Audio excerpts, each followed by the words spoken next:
We're thrilled to have Marlo Fogelman from Marlo Marketing here today to share more about rethinking marketing in the time of COVID, and want to welcome her to join us here. Marlo is the founder and CEO, as I'd mentioned, of Marlo Marketing, a full-service integrated agency dedicated to a single purpose, delivering unsurpassed ROI to clients in the worlds of food, beverage, and hospitality. Marlo started out 16 years ago with a modest roster of clients, including Starbucks Coffee, Nantucket Wine Festival, and a handful of small restaurants, and has grown Marlo Marketing into a national agency recognized for combining style and substance to launch, promote, and build notable brands in the restaurant, hotel, travel, destination, leisure, and consumer product spaces. Some of her notable CPG clients have included brands both large and small, from Purdue to Plant Snacks, Narragansett Beer to Bully Boy Distillery, and Snack Factory Pretzel Crisps to Go Live. After earning her Juris Doctorate and Master's in International Relations from Boston University, Marlo segued into the high-energy world of creating public relations, quickly gaining recognition as an original and driving force in the industry. As a regular attendee at food and beverage events such as BevNet, Nosh, Expo, Fancy Food, and more, she is deeply connected to all aspects of the industry and thrives on helping brands create marketing strategies to exceed their business objectives. Marlo, we're thrilled to have you here. Thank you so much for sharing your time with our community and helping advise companies on how they can be maximizing their marketing efforts in the time of COVID. So with that, I will turn it over to you. As a quick reminder for all attendees, we will have Q&A at the end of this. So if you've got questions, you're welcome to send them to me directly through the chat, or at the time with which we switch to Q&A, we can unmute you and you can ask the question to Marlo directly. So with that, Marlo, turning it over to you. Thank you, Lauren. Hi, everyone. Really great to be here. And to everyone on the Branchfood team, thank you so much for having me. So Lauren shared a bit about my company. So you know, we specialize in 3 categories of hospitality, lifestyle, and CPG. Before we start, though, I just want to share a quick anecdote that I think truly speaks to how we differentiate ourselves in the marketplace. As Lauren mentioned, I'm actually an attorney by education. And when I fell into my first job in PR, I really had no idea what it was. But I figured at the very least, I would no longer be seen as a scum of the earth that everybody looks to attorneys as. I had no idea that marketing people were often held in even lower esteem. So at least with law, there's some barrier to entry with school, passing the exam, etc. But if I had a dime for every time someone said I'd be great at marketing, because I love to go to parties, I would be doing this call from my private island in the Caribbean, which I am definitely not doing right now. So it's truly become my mission to prove that marketing can be done thoughtfully, strategically, and with an eye towards ROI. So as Lauren mentioned, my background when I started the agency in 2004 was hospitality, but we started getting clients in the CPG space shortly thereafter. And so since that time, we've worked with startup and established brands throughout the US and have provided marketing services running the gamut from PR to digital, social to influencer relations, package design to advertising, all the while providing ongoing counsel around strategic direction. So I'm going to start today with a quick overview of the current situation, and then we're going to get into 5 things that brands are doing now to refine their marketing plans in order to set themselves up for success, both now and after Corona, whenever that may be. So as we all know, the COVID-19 crisis has literally changed the entire world, and it's changed consumer habits quite drastically. And that's been throwing the marketing world into flux, among other things. So obviously consumers are spending less overall, as many are nervous about their household income and potential future unknown economic impacts. Marketing Week recently cited that there was a 21% increase in online orders this March versus last. And in a poll conducted with members of the online influencer network Influencer, 41% said they were currently shopping online for items they generally wouldn't, like groceries, medicine, etc. So one impact of this change in behavior, as well as even something like in-store shopping that's become more of a get in and get out solo activity instead of the let's stroll through the aisles with the kids and see if anything jumps off the shelf, try a sample while shopping, etc., is that there's simply less opportunity for organic discovery. So as consumers become more thoughtful about what they will buy and how they will buy it, it's even more important for brands to give them a reason to believe in and seek out their products, as well as reach them in new and unexpected ways. So one of the first things that many brands immediately began doing back in March was evaluating their plans. Unfortunately, the pandemic presents constantly changing unknowns. So evaluating marketing plans has become an ongoing need as opposed to in the past where you may have created a 12 or 18 or even 24-month roadmap and then executed against it. So one example, a client of ours, Dably, it's an edible skincare supplement.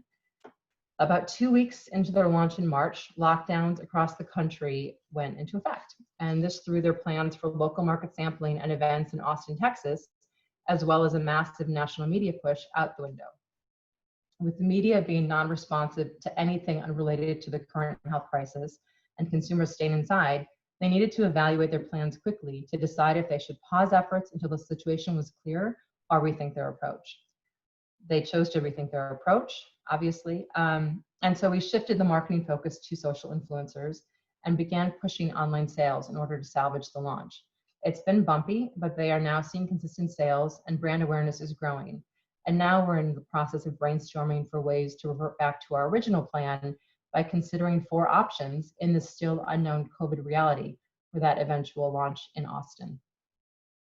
Another client is an interesting example. Go Live is a probiotic supplement. They are a brand new client of the agency as of March, and they came to us after the stay-at-home orders and health crisis were in full swing.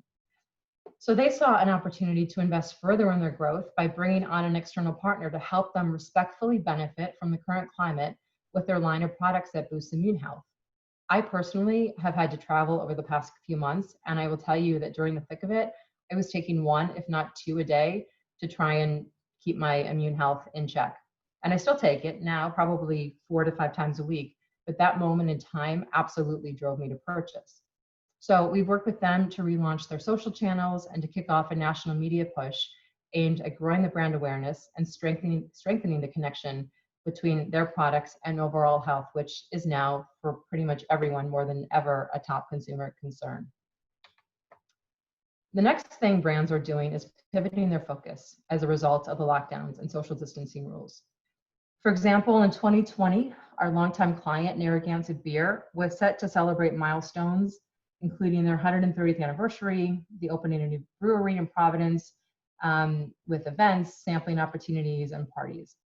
So obviously large gatherings are impossible. So they had to think about how they could save those plans and save those celebrations by just focusing in different areas to remain top of mind. So instead, they shifted as many scheduled events as possible to virtual and Facebook Live events, as well as hosted a series of Facebook Live brewery tours to update and build excitement as they progress to opening.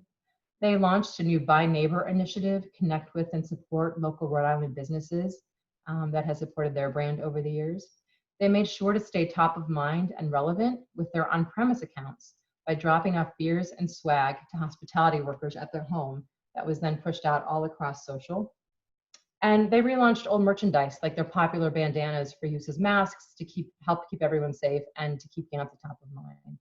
So another example that you guys might have seen of brands pivoting is how retailers and distributors are continuing to do product discovery in the face of trade show cancellations like Expo West and Fancy Food. Thrive Market, Meyer, and KeHE are just a few who have partnered with an online platform to host their product sourcing campaigns in place of the in-person discovery that they would traditionally do at the shows. The third thing brands are doing is launching new initiatives in order to stay in the news as well as keep their staff busy. So with the crisis, Boston's first craft distillery, Bully Boy, saw their entire on-premise piece of their business vanish. So wanting to not only be a part of the solution and give back to their community, but also figure out how they could stay top of mind with key audiences very early on when there began to be shortages with hand sanitizer, they decided to use a distillery to create some. At first, everything they made was donated to essential businesses, but ultimately it was made available for sale as part of a nonprofit collaboration with Organic Bath Company in Charlestown. So let's be super clear, this definitely did not cover the sales loss from the closure of their own distillery bar and on-premise sales, but it kept their employees busy, it helped the local community, it generated positive publicity locally and nationally, and it kept them relevant and top of mind in a meaningful way. I'm sure we can all think of tons of other brands that have shifted resources to products that give back, from GM making respirators, Parachute and others making masks. The list goes on and on. We can surmise, I think it's pretty fair to say, that most brands have lost revenue because of COVID. But even when sales are off the charts, think of brands like Purell, Clorox, that kind of thing, sometimes other resulting factors then come into play that forces them to make hard decisions about where and how to allocate resources. One example, a client of ours, Plant Snacks, is a cassava root chip. So they were super fortunate to see their sales increase at the onset of the crisis, with grocery store hoarding, snacking, more snacking, and consumers flocking to buy products that were seen as healthier. However, this increase in demand, coupled with their supply chain, distribution, and shipping issues that came because of COVID, quickly put them in the position of needing to rethink their planned out 2020 budget. So while it was obviously important to maintain their consumer-facing marketing momentum, because of COVID, they had no choice but to reallocate resources to operations. So we worked with them to rethink their approach and made quick shifts in the marketing budget so they could reallocate money from marketing to finding like a second distribution hub, finding additional suppliers to end the bottleneck.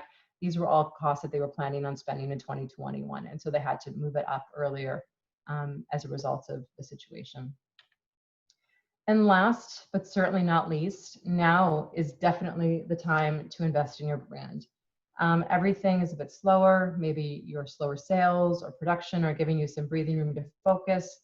Or like us, you're finding that media are less responsive. They want to accept samples and they're not interested in hearing about non-essential products. So you're sort of putting your PR outreach on hold. It just makes it a great time to reevaluate your channels, your branding, your website, your social channels, your packaging, your sales channels, basically all the things that need that time and focus, which is sometimes hard when you're on the trade show circuit dealing with distributors, et cetera. And I can also tell you, unfortunately, speaking from experience, is that it's a great time to, get deals from some partners. Any business that has been hit by this, that has to hire staff back for the PPP, or may just have bandwidth that they're looking to fill, will likely take work on at rates much lower now than they were willing to do just a few months ago. So, I firmly believe that if any business can survive this period, the world is going to be your oyster. So it's hard, it's tough, but there's definitely things that can be done to help you get through it and set you up for tremendous success on the other side. So just to recap, a few simple steps to consider can make all the difference in how you make it through. Evaluate your plans. Stop the media outreach isn't driving sales, or rethink your social strategy, or invest more in digital marketing to drive online. Pivot your focus. Find creative ways to get in front of buyers and make up for canceled trade shows and events. Shift your budget to find more internal or external efficiencies. And launch initiatives to help. Rethink how you can help your community with what is already at your fingertips. Finally, invest in yourself. Use this new normal to take stock in your overarching marketing plan. So that's what I've got. We're here for you. I'm happy to take some questions now, and if anything else comes up, in the future, and you just want to pop over an email, I'm happy to respond and be of help if we can. Great. Thank you very much, Marlo. Great insights and many familiar brands on those slides that are local to Boston, are such great contributors to our food community here. And I think people are looking for ways to support. So thank you for sharing those. One question that we did get through the chat, and again, we would encourage people to submit your questions to the host via the chat or raise your hand digitally, and we will unmute you to be able to ask it. One question we did get was around marketing channels, which ones to focus on. I think just in reflection of what we've seen on the marketing channels front, some of the digital channels are also opportunities for selling. People are selling right through those channels. So have you seen any, first, what are the channels people can be using, and have you seen particularly creative language or ways that people are using them today versus what they were doing prior to COVID? Yeah, well, I think first the question would be, where are you selling, right? So if you're not selling online, then, you know, digital might not make sense. But, you know, one of the things that we've definitely experienced that I spoke about was with like a brand like Dably. I mean, it's a very cool product. It's a gummy, edible gummy or a liquid shot that's a, you know, it's sort of sunscreen from the inside out. It's not, but it's really about, you know, skin health. And even if we wanted to get the product in the hands of media right now, we can't because nobody's working in their offices and people aren't going to give us their home addresses. And even if they do, the media that we have been in touch with, they don't care. You know, the conversation has been, and this was true in March as much as it is, you know, today, almost June, they only care about the stuff that's essential. And as great as this product might be and as relevant and timely as it might be going into summer, it's just not something that they're going to write about right now. So if you are putting money, for example, into a public relations strategy, it's not the right approach. So we switched it to more of an influencer strategy. They are sold online. And so we were able to do that and drive online sales. And with influencers, you're able to, you always, if you're sending product, you're always sending it to their home address. And so that really didn't change anything. And so we were able to make that switch and you know, pivot. So, you know, digital, if you're online, if you've got online channels, absolutely. I mean, that would be the most direct way to impact and see the impact that you're having. You know, you could also use the time to set up, if you were ever going to think about, you know, a brand ambassador program or an affiliate program. This is a great time to start building that up so that in 3 months or 6 months or whenever you'd be ready to launch that, you sort of had all those pieces in place. So I think it really ultimately will depend on what each brand's sales channels are to answer that question, but those are just some examples of how various brands might think of something. Yeah, well, and I think you're touching on an interesting point there related to brands that, you know, may have anticipated launching and getting into retail, but the opportunity to do so has now been pushed off in some cases for brands until 2021. So, you know, what are some ways that those brands what can they be doing during this time? I know some of them are our members here at Branchfood. Unfortunately, they didn't make it onto store shelves, and now that it's been put off. So in the meantime, as they're you know, still trying to grow their brand, exercising those digital channels are still very, very relevant for them to be doing so. It's just, and when they finally do launch and have an audience that they can share that with, it's there, and they've been communicating with them all along. Yeah, I mean, it's tough. We had a client that was set to go in Whole Foods and do basically a takeover where they were going to have tons of, you know, end caps and sampling and, you know, whatever. And that got canceled very early on. And we were actually a little bit surprised when it did get canceled. And, you know, clearly not long after that, it became very clear as to why it was. But, you know, we all have to remember, and I think we need to give ourselves, you know, a little bit of slack that, you know, I found an email the other day that I had sent to my team and my clients on March 11th, when I decided to close the office and have my team start working from home. And I sent it to my COO. I was like, God, we were so naive, you know, oh, we'll be back in a couple of weeks, you know. So I think one of the biggest challenges with this, you know, and for anybody who plans, right? I mean, you start a business, you have a business plan, you have it, I'm going to go to Fancy Food, I'm going to be there and I'm going to be able to meet these people. And then I'm going to go and with my broker and, you know, work and get into these channels. And everybody has a plan, you work against it. And not only are we all in that situation where we can't have a plan and we can't work against it in the way that we traditionally may have, it's incredibly hard even in this new normal to have a plan, because this new normal is literally changing every day.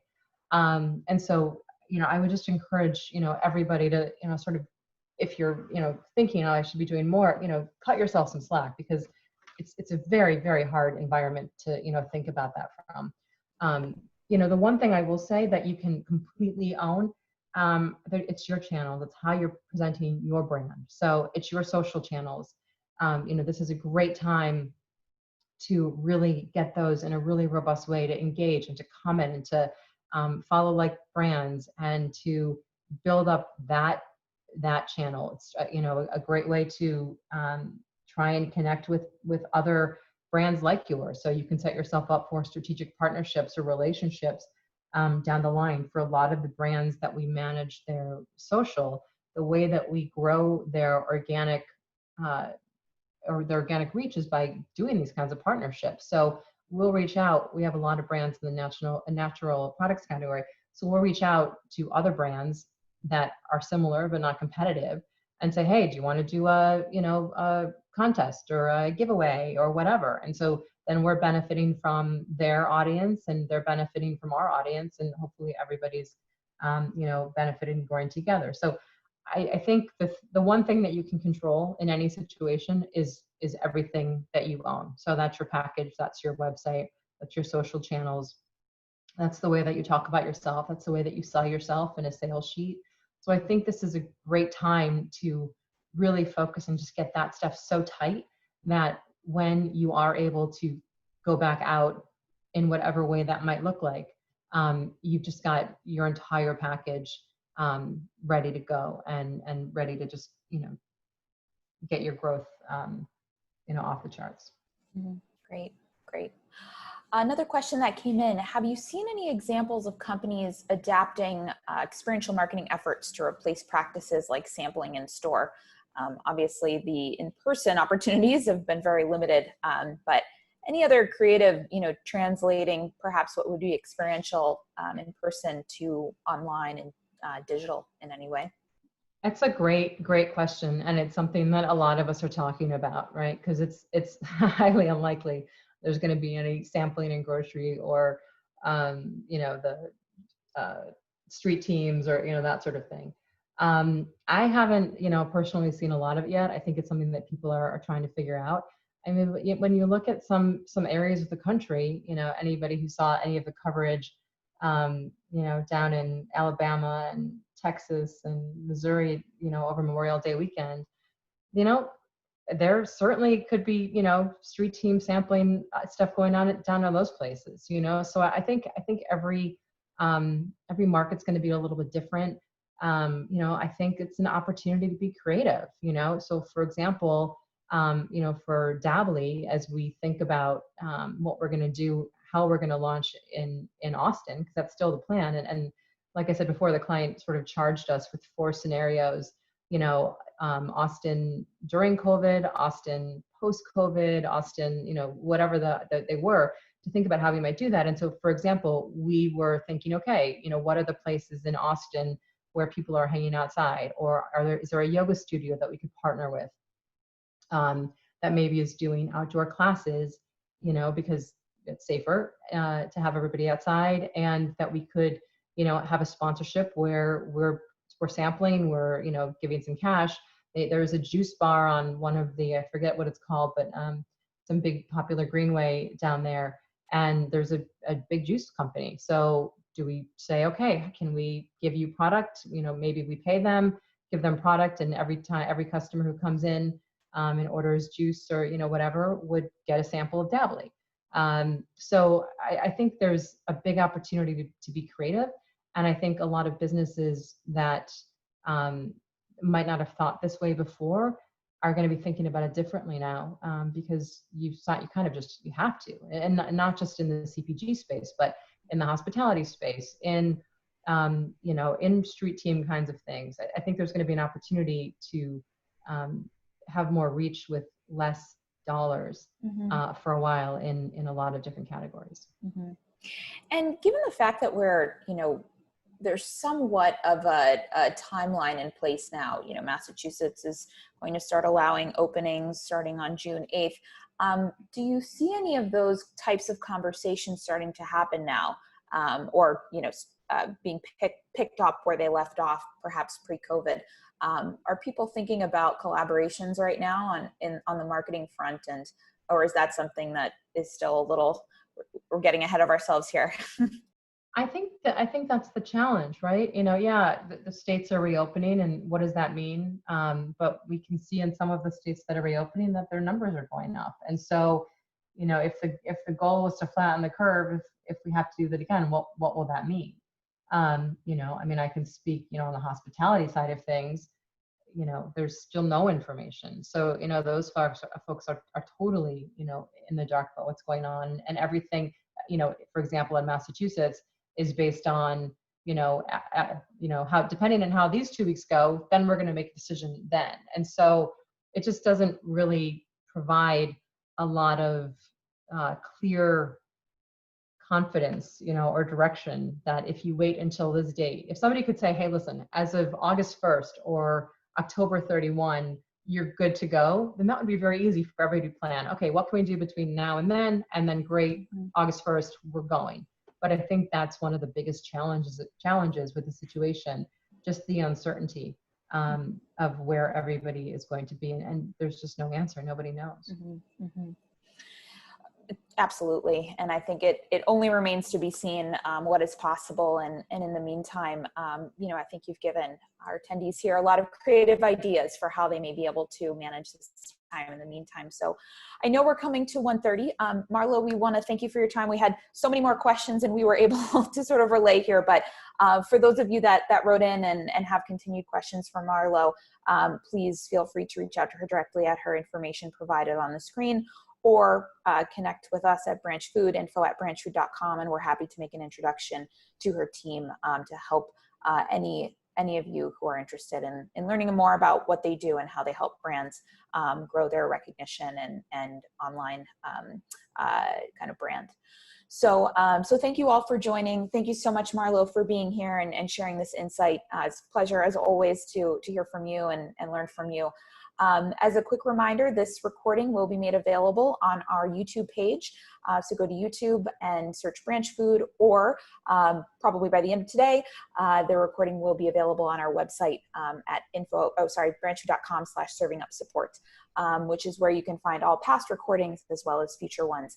And we hope to have all of you back next week. We will be resuming with our Serving Up Support series with a whole host of new speakers. So, so please tune in, and you'll hear from us via email if you've signed up for anything in the past. So thank you again, Marlo. Thank you to the Marlo team as well for being part of this and helping us promote this session. We look forward to crossing paths again in the future.